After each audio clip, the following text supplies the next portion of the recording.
Paula, Mauricio, a mí me parece que lo que está pasando en Ipiales es un cerco diplomático a Colombia. Porque en la medida que los países vecinos pidan esa bendita visa y esos papeles que evidentemente los venezolanos de inmigración no lo van a conseguir, lo que hicieron esos países fue cercar diplomáticamente a Colombia porque Colombia es la que se queda con el problema. Claro, sin duda, el más perjudicado en todo esto es Colombia y desde ya, digamos, ha hecho el llamado el canciller a estos países de la región porque esa ha sido la lucha desde que empezó este gobierno y es que intentamos que hay que funcionar como bloque, pero eso no se ha logrado y adicionalmente a eso, Mauricio, pues ahora se suma la petición también que hace el presidente Duque a la Corte Interamericana de Derechos Humanos para que eleve todas estas denuncias de violación de derechos humanos a la Corte Penal Internacional, ¿no? Sí, yendo por partes, lo primero es que si nosotros no tuviéramos una frontera de 2.200 kilómetros con Venezuela, quizás también estaríamos usando el instrumento de la visa porque el desborde de migrantes venezolanos, por supuesto, termina agobiando y termina acabando con las finanzas de cualquier país. Creo que de Colombia hacia el sur, Perú, Ecuador y de ahí para abajo, Chile y Argentina, donde han llegado muchísimos, tratan de tomar las precauciones necesarias pues, para evitar que el problema se les salga de las manos. Una de estas cosas no es como las otras, decía Plaza Sésamo, y Colombia es distinto de todos los demás por esa frontera de 2.200 kilómetros. Nosotros no podemos hacer lo mismo que hacen ellos y Colombia se convierte efectivamente en el sitio que termina recibiendo o en el país que termina recibiendo toda la presión migratoria de Venezuela. Creo que así como somos distintos en ese sentido,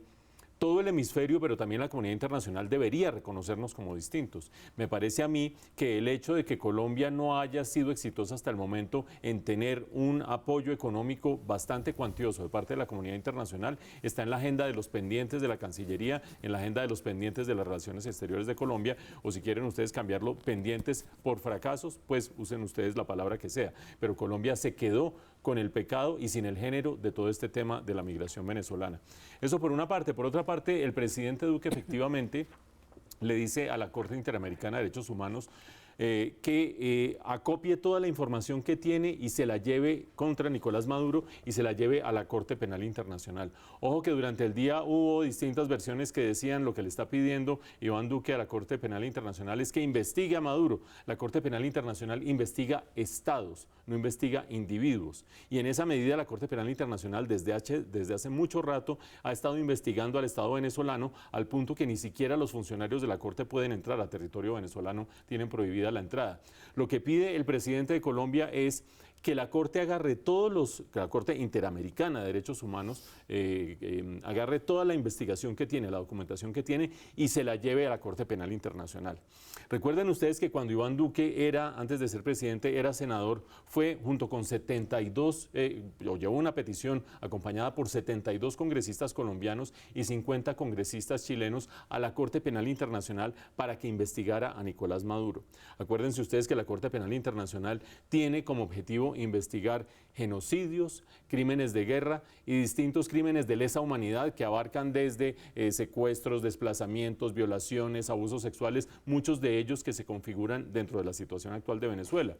Lo que terminaría haciendo el presidente Duque es diciendo, yo ya llevé el caso junto con senadores de Colombia, congresistas de Colombia y de Chile por una parte, por otra parte Michelle Bachelet sacó su informe de Naciones Unidas donde terminó documentando más de 6.000 ejecuciones extrajudiciales en Venezuela en los últimos 3 años y si redondeamos además con el caso de la Corte Interamericana de Derechos Humanos, quizás tengamos suficiente fuerza para que la Corte Penal Internacional considere verdaderamente abrir una investigación en Venezuela, investigación que no ha abierto hasta el momento. Ahora, recuerden ustedes que la Corte Penal Internacional no tiene participación de Estados Unidos, de China y de Rusia. Y acuérdense ustedes que Estados Unidos, China y Rusia juegan en el otro tablero, que es el de Naciones Unidas, donde los intentos por tener una defensa de los derechos humanos se chocan muchas veces por la pugnacidad que hay entre las grandes potencias. Se hace lo que se puede. La Corte Penal Internacional no ha sido tan efectiva como muchos querríamos. Oye, Mauricio, ¿pero no te parece que Colombia promovió un cerco diplomático a Venezuela y terminó cercada?